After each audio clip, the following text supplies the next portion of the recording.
Round 12 of FIDE Candidates Tournament was played in Yekaterinburg, Russia on April 24.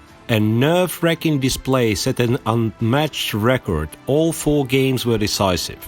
Surprisingly, it did not jumble the top standings as both leader Jan Nepomniachtchi and runner-up Anish Giri won their games with black.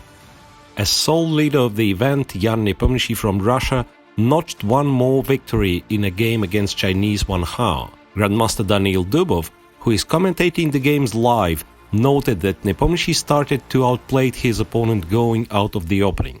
The leader slowly increased the pressure, capitalizing on inaccuracies of Wang Hao and finally forcing him to capitulate. I only was thinking how not to get into trouble because, I think this position is, of course it's equal, but it can be sometimes unpleasant, like 2 bishops and white very slowly build up. After 40 moves, and I started to play like a 22 player.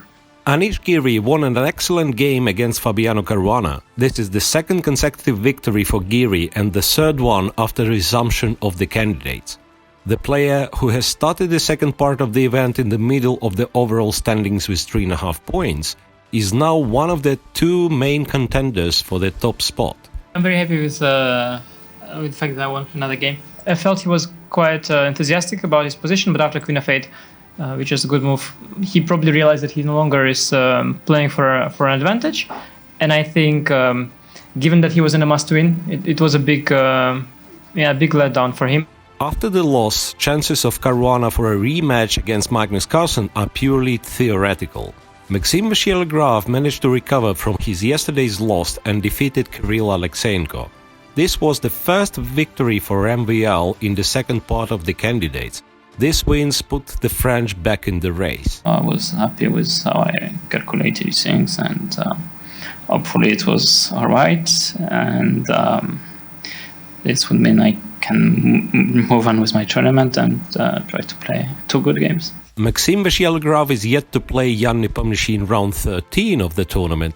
The encounter can be crucial for both. The French number 1 has already defeated Nepomniachtchi in the first half of the event, and now he finds himself in a must-win situation again.